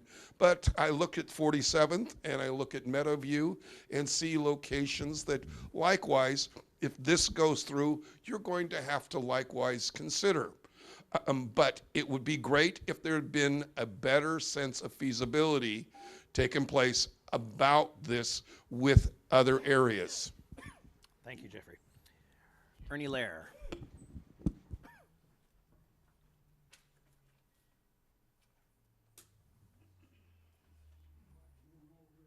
Yeah, you're getting your exercise. When your 93 minutes counts. That's well, good, because you got 2. Mr. Chairman, members of the board, the new information item that you received could include an analysis and comment as to whether this project will enhance your mission. What's your mission? Does this work with your mission? It's my judgment that it doesn't, and in fact, it's detrimental to your mission. In a worst-case scenario, federal funds could be withheld or even reclaimed if it's determined that the project is off the tracks. The FTA is not ruled, but you're aware of the bullet train and the Oroville Dam issues. Mr. Chenier makes his best case for the shelter in the SAC News and Review of the 7th of March. He notes that, and I quote, many Sacramentans want to see the homeless addressed, but few want a shelter in their neighborhood. Few means that he knows that he's not representing the district, the people in District 5. The worst thing is that he's deliberately rejecting their views. He must recuse himself immediately. That's the best option. This is not in RT's interest. For example, passes will enable these homeless to go on field trips and enjoy a day at the community college with a younger set. Or perhaps take a field trip to historical Folsom and come back for the third hot. All of you will be adversely affected. The February 21st golf course meeting is mentioned in a staff item. At the meeting, the city's director for homeless responded to a specific question about dogs and gave knowingly false information. Knowingly false. Now, everything that's said about that warehouse location is questionable. Well, I was formerly head of school facilities, and I looked at the site, just glanced at it. Man, are they problems. Anyway, there are other alternatives. Thank you, Ernie. Yeah, thank you. Thank you very much. Nikisha Barthel.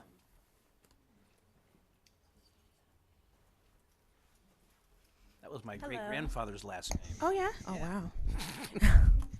With an H or no H? Yeah, no, it's exactly like that. Oh, okay. Hey, so I'm Nikisha Barthel. And we're not related. Okay. I don't know. I would to him. Right. Gotta look up some things now. So my name is Nikisha Barthel. I'm a long-term resident here in Sacramento. I went to Burbank, and I'm also a business owner on Florin Road. I'm totally against the triage center. You know, I'm already in a disadvantaged neighborhood. We're underserved. I'm just an entrepreneur trying to get my foot in the door and build something here. And I feel like this triage center would definitely go against the mission of Sacramento, which is economic development and pushing for entrepreneurship. So I hope that you all vote no on this. I you know, I have feelings and sympathy for the homeless, but I don't think Florin Road is the best location for it. I do see a ton of different locations in South Sac and throughout Sacramento that would be a perfect spot for a triage center. Thank you, guys. Thank you, Nikisha. Bob Selecki. Hi, Chair, members of the board. Thanks for listening to me. My name is Bob Selecki. I'm a resident of Golf Course Terrace Estates, 5 blocks from the proposed triage center. I want to help the homeless people in our area get off the streets. However, I'm opposed to the currently proposed location. I've visited the winter triage center at Railroad Drive, and I know that the Florin Triage Center is based on that concept. At this time, there are no alternative sites being proposed that we are aware of. I think the Winter Triage Center is in a good location. I've visited it. It's in an industrial area, isolated from residences. However, the proposed site, as many of us have told you already, is not a good location because it's immediately adjacent to residential development and Luther Burbank High School. What I saw at the Winter Triage Center was what we saw in the pictures here a couple minutes ago. Tens of friends of clients in the facility. The facility looked good to me, but yeah, all around it, there's just all these people camped around. And so if there's this proposed site at the Florin station, you're going to have these people coming from all over Sacramento, infiltrating our neighborhoods. And what are the increased number of security officials hired for the triage center going to do with the tens or possibly hundreds of homeless people migrating through our neighborhoods? I take light rail to work daily, and I like it. Occasionally there's homeless people on the train, and I'm okay with that, but a lot of riders are very intolerant of that. And so given my experience, with this increased ridership of homeless from that station, it just seems like ridership would be reduced. Thank you. Thank you. Thank you for your time. Thomas Donaldson. And then Jose Velasco. Good evening. I'm Tom Donaldson. I own a 74,000 square foot office complex on Florin Road, purchased in 2003.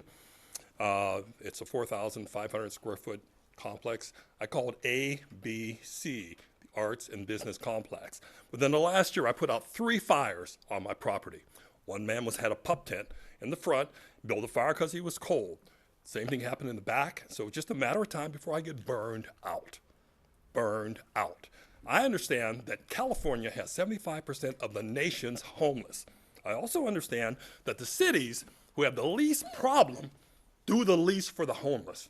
Switch it around.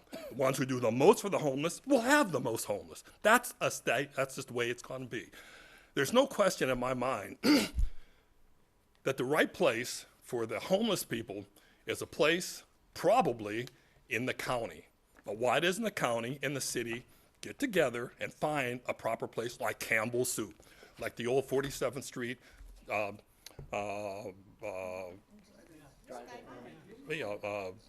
drive-in theater, not too far from the RT. Why? I don't know. Anyway, we're on borrowed time, and that's just the way it is. Thank you. Thank you. Jose Velasco.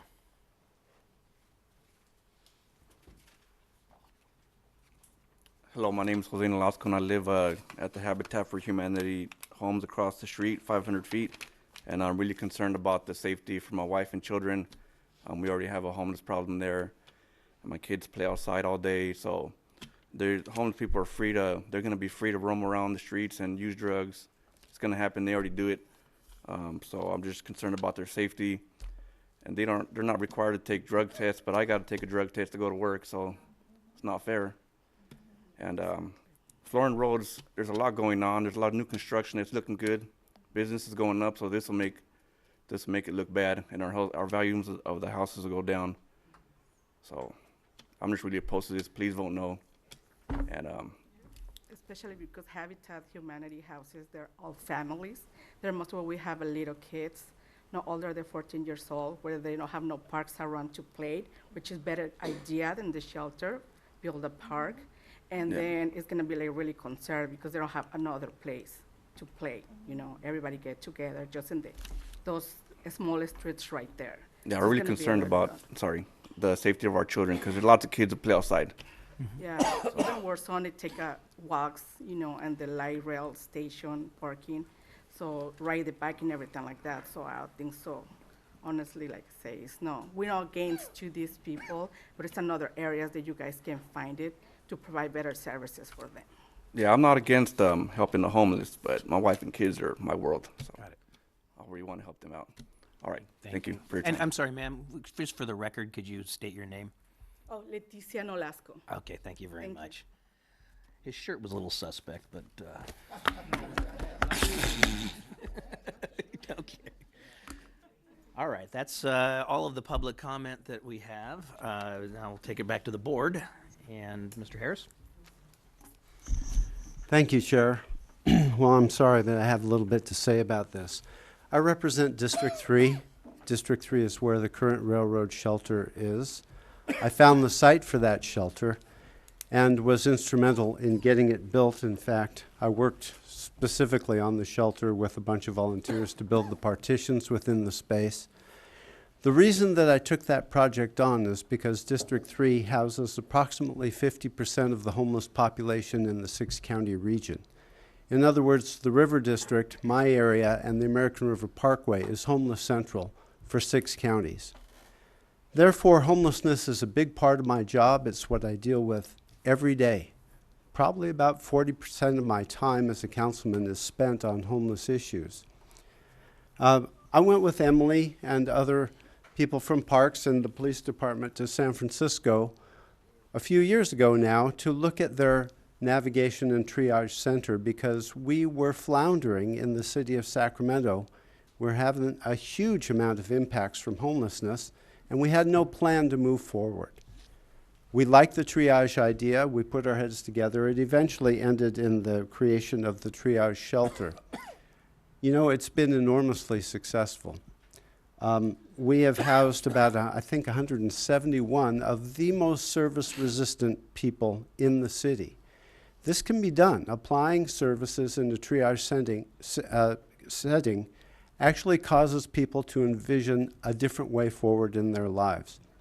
I can tell you this, if you do nothing, the impacts of homelessness here will just simply increase. You already, many of you have testified about the impacts of homelessness and the lack of mitigations for those impacts in your area. The railroad shelter and the other processes that we've put in place in the River District are helping, but it's a matter of capacity. We're just not getting on top of the curve. I also want to tell you that we have traveled, my colleagues and Emily and myself, we have traveled to many cities, San Antonio, Austin, Seattle, Portland, San Diego, San Francisco. I've been to San Jose as well, to look at what they are putting in place to deal with their homeless populations. We've gleaned the best ideas, I believe, to deal with our homeless population. And our population is much, much lower than any other major West Coast city. We have 3,600 unhoused, chronically unhoused people in Sacramento. Portland has 10,000, Seattle 16,000, the Bay Area 10,000, San Jose 14,000, San Diego 34,000, LA County 68,000 unhoused individuals. We have a chance to deal with our small population if we are aggressive. Someone said that the RT site would be a replacement for railroad. Not so. Let me tell you about our actual plans that we're doing right now as a result of the mayor's challenge to spread the load throughout the city. You know, it would be very simple to say just do it all in D3. Quite frankly, I'd be happy to open several shelters in D3, and I have a plan to open one at Cal Expo when railroad closes. Somebody mentioned, Jeffrey Tartagia mentioned the old Royal Oak site. That is still a possibility, although there's some resistance from the council member in that area. When this RT triage center would open, it would be concurrent with another 100 beds at Cal Expo, and previous to that, it's quite conceivable, as a result of conversations we had today, that we could get 180 beds in the central city. You would not be the only homeless shelter in the city, not by a long shot. When we have this capacity, we can then enforce against the other people who are outdoors. As long as we have shelter bed capacity, we can move people along where camps get entrenched and bad things start happening. That's a result of the Boise decision. Additionally, our shelter crisis is now officially ended. We could actually enforce our camping ordinance today, and to a certain extent we are doing so. But by having shelter beds to navigate people to, we actually are addressing the problem. Somebody mentioned just put them in housing straight away. Well, the fact of the matter is you need the intermediary step of triage. We're talking about people with a plethora of issues, big, deep issues, drug abuse, mental infirmity, medical issues, legal issues, financial issues. It takes a lot of work to take a person with that level of problems, that degeneration in their life, to make them successful in any house situation. I'm a believer in this because it worked in my district, and I will be relentless, as Henry would always say, to work on this homeless issue. If we do nothing, we're sunk. Our population will rise quickly in Sacramento, and the mitigations will be enormous. Just go to Portland or go to Seattle, swivel your head around, look at what they're dealing with. We could be there very quickly, except for the programs that we are instituting. You know, as far as safety goes, I just had a homeless murder in my district 2 days ago. It also involved a rape. There is a real problem out on the streets. We need to address this. It's tremendous. We have not had a bunch of needles all over the railroad area. And as far as the pictures that Mr. Plagg showed, let me tell you, this was all ready before we started railroad. This was one of the heaviest concentration of homeless camps in the city and has been for years. People were not attracted to the railroad shelter. That's absolutely not the case. They were attracted for other reasons. The biggest reason, because faith groups came and started feeding the homeless near the railroad shelter. And so when food or clothing is available, people will come. And that is something that we have to safeguard against in terms of running any shelter moving forward.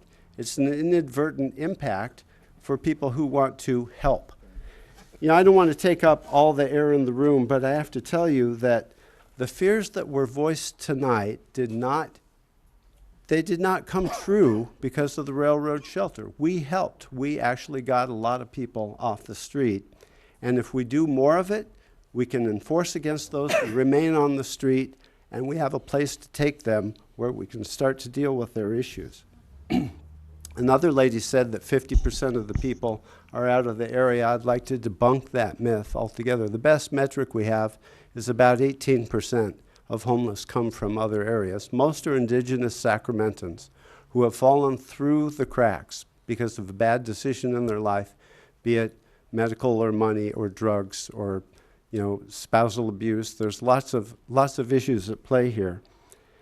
We know that this program can work. We just need more capacity. And I'm going to stop here. I'm going to let Councilmember Chenier talk about how this shelter would be operated and why we think it can be successful in this area. But I can tell you, moving forward, I am going to have the bulk of the homeless people in the city, in my area, for a long time to come. And I will do anything I can to get them indoors, and triage works. Director Hume.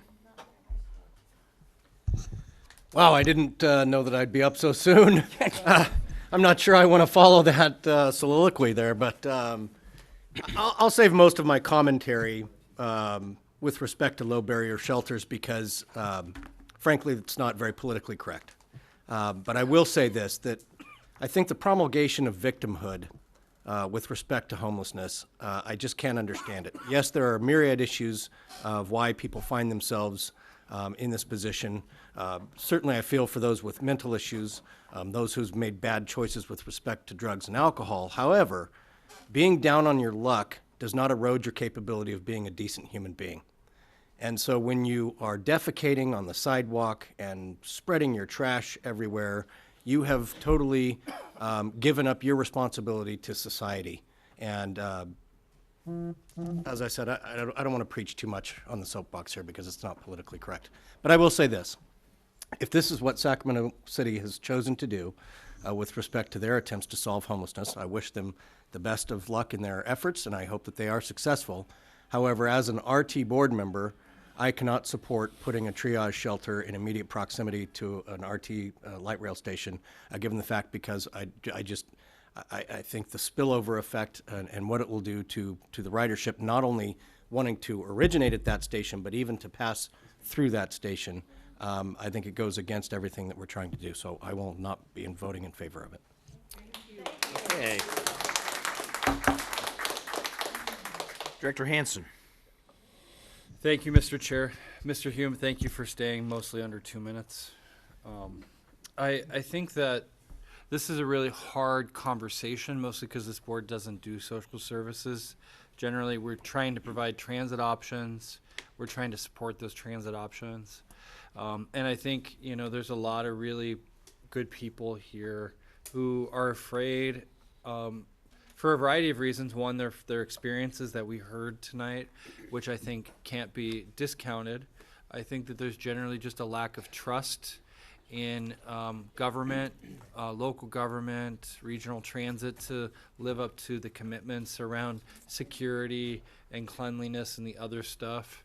And then I think just homelessness is one of those things that for a lot of folks, it does make us worry. You know, I live in Alkali Flat and I hear people screaming day, night. I'm not immune to it. We live not far from Loaves and Fishes and Chavez Plaza, and a lot of people complain to me a lot about, you know, what's going on, why can't we do things? To some extent, I really empathize with that, but I also know the flip side of that story. And as people were talking tonight, I was really thinking about, you know, the successes that we've shown using this model, and the other side of it, which is that people are genuinely not confident that it works. So I don't know if it's a tale of two shelters, the good stuff that actually makes a difference in neighborhoods. And despite Mr. Flagg, whose organization got a tremendous amount of money to increase cleanliness and safety around the railroad shelter, there was an article in the Bee today that was given to us by somebody. We do still read the Bee and subscribe. Teresa, congratulations. She's the Bee reporter covering this. I encourage you all to pay for your subscriptions. But this gentleman, Andy Hernandez, said it's actually been a big benefit to the neighborhood, and he's a resident. I don't know Mr. Hernandez, but it was very interesting to read that as I was hearing all the fears. The other thing that's really true, though, is that every part of the city has different needs, and we have to be really respectful and thoughtful as we go about these things. The piece here at RT is sort of limited to the land use. Do we allow the city to lease it? But I think generally we need to have more conversations with the neighbors in the neighborhood. I think we've got to build goodwill. And regardless of what happens at this board, because it's not up for a vote tonight, if this goes forward, I think we owe it to you to double down on that outreach and support to make sure that the things that we have said, and this is from the city side, that we really live up to those commitments. Because guess what? If the city fails in this, we will have set back the cause of helping homelessness very far, but will also have caused tremendous heartache and impacts on the neighborhood. We don't want to do that. We just don't. I don't represent your neighborhood. Councilmember Schneer does. I think he cares very deeply about trying to figure out how to do this well. But I do believe that we all have a role. There's a lot of shelters in the central city. There's a lot of social services in my district. They're not all created equal.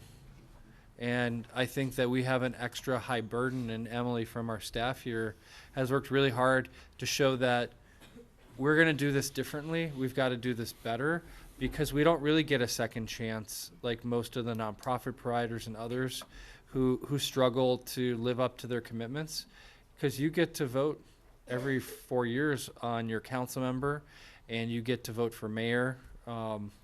And we don't want to screw this up. We really don't.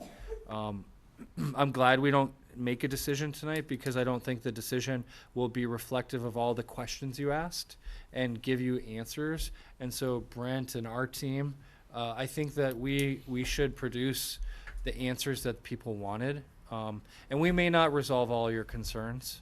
I'm not naive enough to think that people are going to agree just because we try to provide you additional information. But I do think a lot of the things that people raised tonight can be addressed. You know, what does the actual increase in police patrols look like? I think Mr. Natoli raised this Boise decision, and the city's actually been able to work around that decision to do enforcement of illegal camping in a way that's positive. We keep some beds open. I don't know if that's, I'm supposed to say that or not, but we do try to ensure the area around is clean. For your neighborhood, this could really be a meaningful difference to people living already on Florin or around. But I'm not asking you to believe me. I see you shaking your heads and you don't want to trust me. I'm not asking you to trust me. I'm asking that we as staff, our staff, produce answers that give you an idea of what this actually means, and then give you a chance, like thoughtful, reasonable people, which I know you are, to consider your position as this goes forward. This has to evolve. We have to continue to talk to you. And I think there's a real chance over the course of this process to at least reduce some of the anxiety, build maybe a little bit of trust, and I think that involves honesty about what will really happen and what won't. And hopefully in the end, a decision, whether it's to do it or not to do it, is respected. I tend to think that these models, these low barrier triage models, really do work well. The data shows it, but most people don't believe data. So let's continue to build agreements between the community, the PBID, RT, and the city to support whatever happens, so that you feel like you have some security. Director Chenier. Thank you, Chair. Appreciate it. Okay. I'll be fine. Okay. Allergies now, probably. So first of all, I want to thank RT staff, Brent and Tracy back there, and others who've been meeting with our staff at the city, Emily and I don't know if Rich is here tonight, and others, to look at the site and try to really understand what the challenges are, both physically with the site, and then also talk about how we might be able to mitigate some of the fears that people have. So thank you for that time, and I know that we have lots more discussions, because, originally we talked about bringing this to the board for a vote tonight. I don't think we were nearly ready, and I think we need to have answers to a lot of the questions that have been raised tonight. We've done some community outreach, as Brent put up on the board. We have another meeting scheduled for the 21st. We've asked the school to work with us to set something up specifically for parents. I've also asked the school to set something up to go and talk with students, particularly in the Law and Social Justice Academy at the school. I'm going, I think, either this week or next week to speak with the mobile home folks as well, and I sat down with the owner of that property. So we want to continue to have discussions about what the potential impacts might be, both positive and negative, of placing a site at the Florin station. We have looked at many, many sites. And so Jeffrey, I want to just assure you that this is not, oh, let's do that one. And we actually hired 2 real estate agents from the city to look at private properties around. We've looked at every city property that has the potential for a site. And we actually have some others that are still under consideration. So this is not a foregone conclusion that this site will be utilized, but it is a prime site. It's 21 acres. Probably 2 acres right now are being used for parking, and 19 acres are sitting vacant. So we don't have many of those. I would, if I had 19 acres in Curtis Park, I would be pushing for a site there. We have asked staff to look at scattered sites around the city in neighborhoods that are more well-to-do, if we can just say it that way. And I will speak for Curtis Park. If we can find sites in Curtis Park, using a bit of the model that the county has used around scattered sites and individual homes. So we're trying to work with a provider to find those homes. The challenge there is that those homes and renting those homes is quite expensive, but I think it's an important place to be to state that we should be doing this in all neighborhoods in the city. A little difficult sometimes to start the conversation when we have painted the homeless as criminals and drug dealers and drug users. There are challenges with the population, there's no question. There are mental health issues. There are drugs and substance abuse issues as well. But there are lots of good people who are trying to get their lives straight, and that's really who we want to help. There are lots of folks who have been service resistant for many, many years. That's who we want to help. There are folks who are homeless because they lost their job. That's who we want to help. There are folks who are homeless because of a medical emergency that cost them more money than they had. The statistics nationally around people who don't have $400 in the bank are incredible. And that's a lot of the population that we want to serve as well.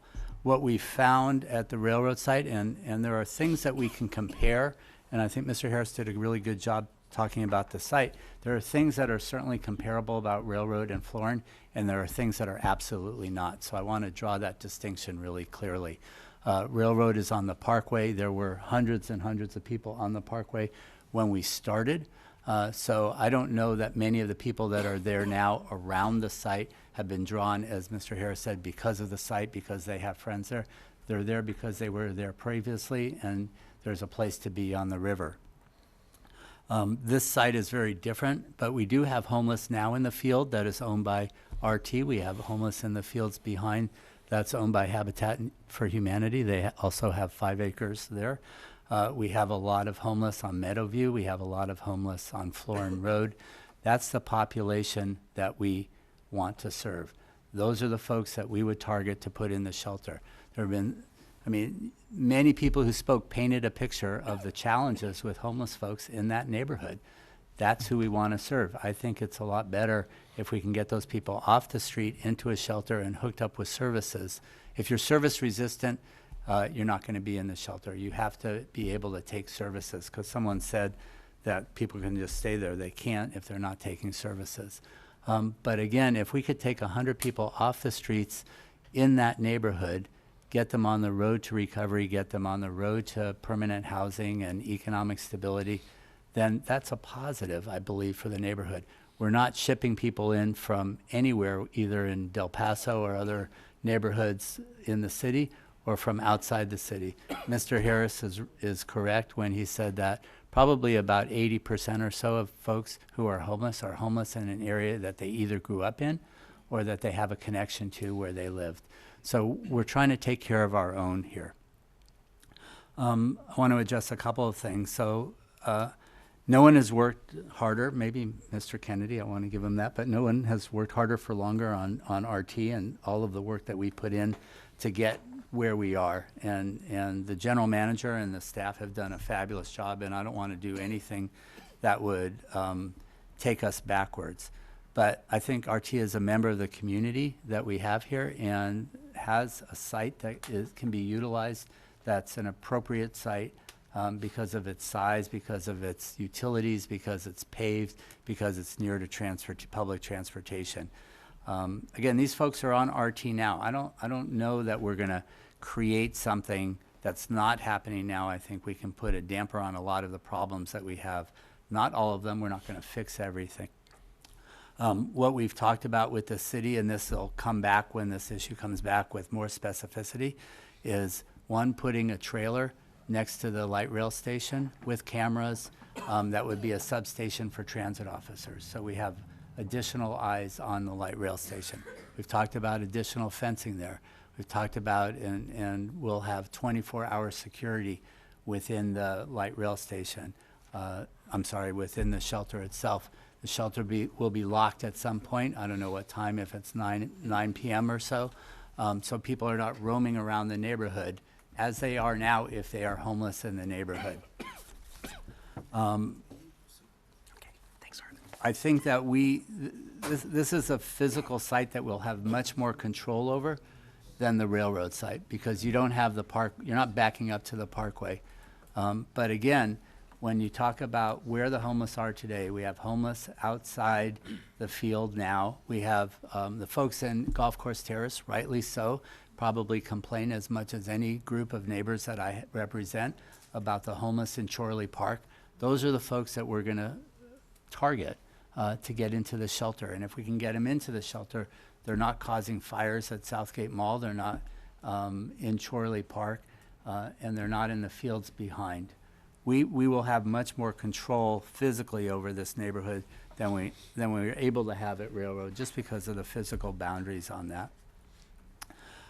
We also want to make sure that people understand that we will be hiring a downtown streets team, which are folks that are homeless in the shelter, to do cleanup around the site, cleanup around the RT station, around the site, and hopefully into the neighborhood. We have, I believe, 12, they're in 12 cities now, and they have teams downtown at Railroad, River District and Broadway, and they're doing a great job. So if you see them, if you're downtown, there are folks with yellow t-shirts on. I see them in Chavez Park every day. They are doing the cleaning up. So we heard all these complaints about needles, about defecation, all of that. We will increase the solid waste folks in that area. We'll increase police patrols, and we'll have a downtown streets team so that we really can bring an improvement, I think, to what some of the situation is. We're not going to handle the 2,000 transients that Southgate has, but we can make a dent in some of the problems. When I went to talk to the PBID down there, they said 2,000, but those weren't the number of homeless folks.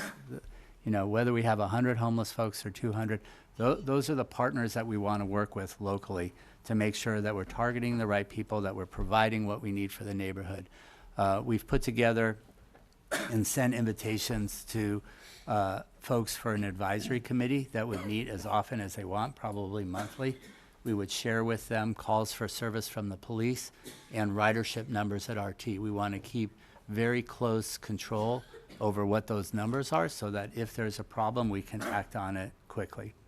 You know, those are some of the pieces. I think when we come back, hopefully on the 25th, there'll be more specificity around all of this.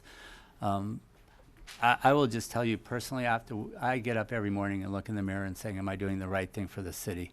I certainly represent District 5, but District 5 includes people who are homeless. And I have a responsibility, I believe, to make sure I'm doing the best for the long-term future of this city. Someone said economic development is really our future. Homelessness is the biggest threat to economic development. If we don't do anything, as Mr. Harris said, it's just going to get worse, and it's going to get worse along Florin Road to the point where no one will want to settle there and open a business. We need to step in while we can, while it's still a pretty manageable problem before it gets completely out of hand. So I'm looking forward to the conversations that I'm going to have over the next couple of weeks. Again, the 21st, we're going to do it at Paratransit. Hopefully there's a meeting with parents at Burbank, hopefully a meeting with students at Burbank. We'll have another advisory board meeting, and what we did was invited all of the associations and the mobile home park. And I think I'm going to the mobile home park Wednesday night. You know, this is not a fun thing for anyone, but if we're really about the future of the city, if we're about doing the right thing, then this is something that I believe we need to do. Thanks very much. Director Cerna. Thank you. So I know the hour's getting late, and we've heard from a number of public speakers and members of the board. I'll try and make my remarks brief. And I did already tilt my cards a bit with some of the interjection of suggestion and commentary during staff's presentation, expressing my concern about the fact that this is a unique property asset in that it is part of a system that's much bigger in terms of its purpose than just that site and just that neighborhood. And so that concern probably won't go away until I hear exactly how the district, working with the city or the city alone, expects to at least put to rest this director's concern for the progress we've made to date for the system in terms of safety and cleanliness. You know, no one on this board has more homeless services in their district than this director. And that has to do with the fact that I have a big piece of geography that I represent. I overlap with 6 of the 8 city council districts. And granted, a lot of those services are within the city. But believe it or not, people don't check a political map when they pick up the phone or send an email wanting to express their grievance or their, you know, their gratitude on rare occasion about what we attempt to do to help with compassion those that are in most need. I also represent the Parkway, and that is a county asset. And we all know the challenge with the lower reach of the American River Parkway as it runs adjacent to downtown Sacramento and through the River District. And I've been very clear with my friends and colleagues on this board and with the city in general that I believe places like the River District are very over-concentrated with services, and we should be no surprise to anyone that we have the kind of challenges that we do on the Parkway. Director Chenier just mentioned we have hundreds of folks in the Parkway, and that stretch of the Parkway in particular, that are unsheltered, and that remains the case to this day. And so I've been clear that I think any effort, whether it be the city, the county, or us together to provide shelter opportunity needs to be done through the lens of what is equitable. How do we share that burden? I think it's clear by way of Mayor Steinberg's directive to have each council district consider and plan carefully a fair share of shelter beds is admirable, but it's challenging. As was mentioned also earlier, the county has taken a different approach. We have what's called a scattered site approach, where we don't have singular sprung tents or warehouses where hundreds of folks are sheltered at a time. We have smaller numbers of occupancy scattered across the county. And yes, it comes with some added expense, but we don't have this kind of back and forth with concerned constituents to this magnitude. So I guess what I would like to see happen, and I'm looking squarely at our general manager here, is that, you know, I don't know where the votes lie tonight to eventually either approve this or defeat this, but I can speak for myself. What I'm going to have to understand at the time that we do take a vote is how is the neighborhood going to be insulated from impacts? How is the system going to be insulated from additional impacts? I'm going to want to know how is the city and how is the district going to handle expectations once this goes away. As far as I know, this is being considered as a temporary proposal.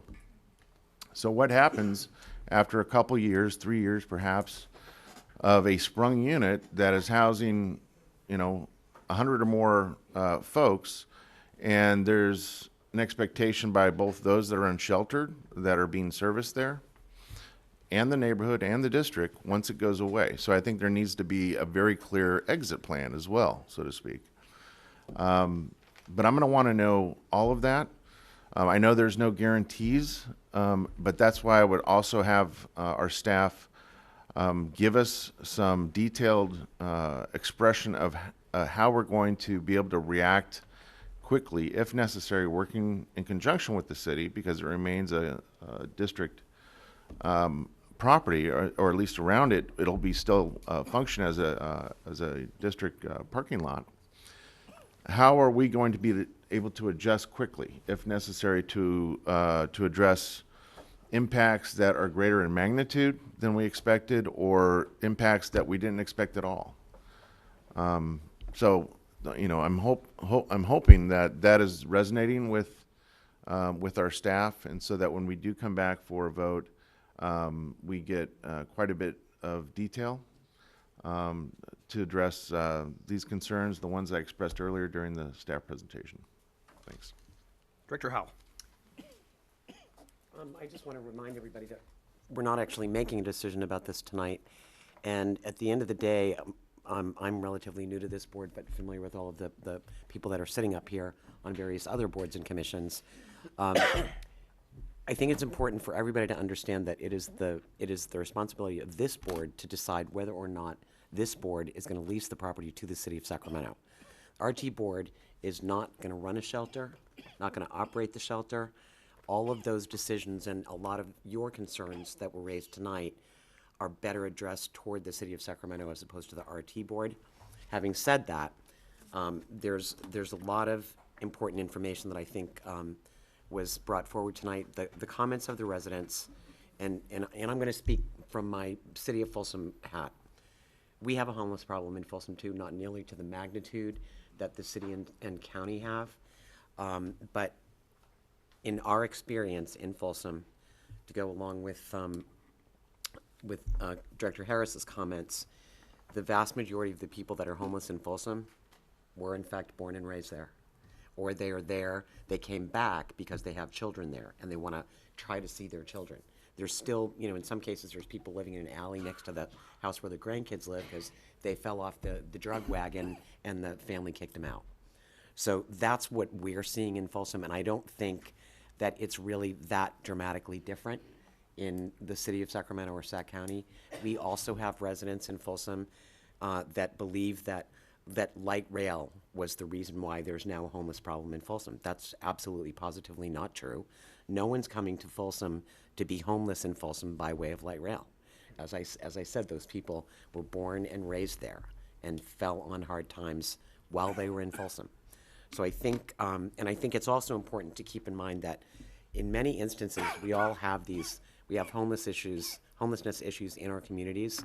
And with regard to some of the extremely bad behaviors that are happening, if you can get those people out of your backyard because there's somewhere else for them to go, and maybe it won't happen on the first night or the second night or the 12th night, but if they actually make a connection to get a Social Security card, find an avenue to get some medical assistance, whatever, because there's a variety of assistance that can be provided predominantly through the county and the navigator system, but you have to get them out of people's backyards and out of the back of a shopping center parking lot and get them someplace where they have at least an opportunity to get connected to the services that they need.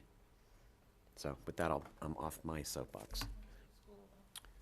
Okay, so I'm going to go next. I actually, like Councilmember Chenier, represent the area that we're talking about on the Board of Supervisors.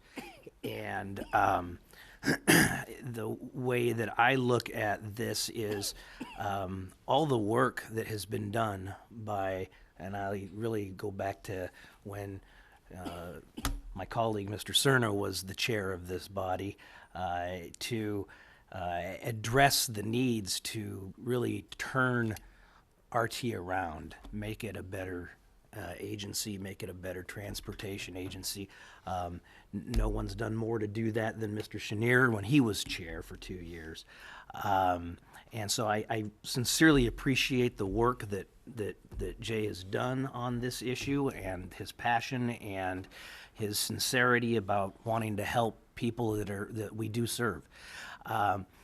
I guess what it comes down to me, and when we have a final vote on this, if we have a final vote on this, and I say if because it depends on FTA and a number of other things, is that when I sit up here, my job is to make RT sound. My job is to make RT successful. You cannot tell me how that works.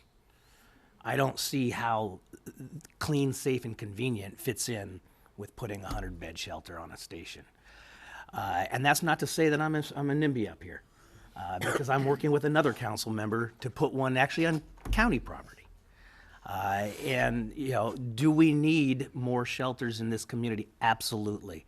Is this the appropriate place for it? I don't think it's good for regional transit, and that's my primary concern as I sit here as board chair. So, anything else? Next item, please. And thank you for all being here, and also for civility and your patience. I appreciate it. Next item, public addresses the board on matters not on the agenda. Okay. You can leave. Yeah. Wonderful, thank you. Yeah, that was, this was, as we said, this was all an informational item. Before any decision is made, it will come back before the board. It could be as soon as March 25th. We don't know at this point. You guys always had the right to leave. We're the ones that can't. Okay, thank you so much. So- Welcome to stay, too. It's not about fear. We know We there get is an it, we issue, get it. so we want- We get it. okay. Thank you. Mike Garabedian, I believe that's correct. I hope it's close. We're going to ask everybody to please be as quiet as you can because we still have business to conduct. Thank you. Hi, I'm Mike Garabedian with the Placer Group of the Sierra Club. That's much of Placer County. I'm here to follow up about what we learned was a report done in the past, perhaps the very far past, about Roseville coming back into RT. So I made a phone call and talked to a couple people. Couldn't find out how to get it. Wasn't even told how to find it, who to submit a Public Records Act request to. Earlier today, asked if there was a library here. Anyway, I just came here to try to find out how to get an answer to find that report. What we believe is that report. Cindy? Thank you. That's the clerk of the board. Thank you. Thank you. Jeffrey Tartagia. Going once, twice. Arthur Ketterling and Arthur left. Oh, great. Yes, Jeffrey. For your consideration, one of the things you need to is review your pilot projects. Because one of the things that I will bring up as consideration right now is both at Globe, which was the railroad project, you've had a lot of problems with the Connect card. You need to can be checking the concern of dealing with Florin the same way. Also, you've had the problem from the student, shall we say, the new student ID in a number of the high schools, principally in the south area, but where there is a light rail and a Connect card. It's something that you need to review exactly what's going on with the Connect card program. You guys may or may not be aware of that. Gee, a week ago, everything had to be reset again. If you don't know the reason for that, these are things that you need to find out what are still some of the issues, just like the electronic bulletin board, some of the issues that still reside with the Connect card program. That's my public comment. The other aspect I will bring to you is Jay, good job, okay? All right? And Steve, don't forget, not yet, don't forget next Monday's Paratransit board meeting. It was canceled. Oh, well, such is life. I should have found out from Pat, but hey. Thank you, Jeffrey. Thank you. Thank you, Jeffrey. That's the only cards we have. Next item. Next item is the general manager's report, item number 8. Again, with your permission, Mr. Chairman, I'm going to pass my report. And your ratings go up every time you do that, Henry. Next item. Cindy? Next item, any reports, ideas, or questions from directors? Move to adjourn. Nope. We have closed session. And I will now announce the closed session items. Conference with legal counsel pursuant to Government Code Section 54956.9, anticipated litigation, 1 case, and I do not believe there will be a report out of. Okay, great. Then we will recess to closed session. Carrie looking very. Well, thank you, Constance.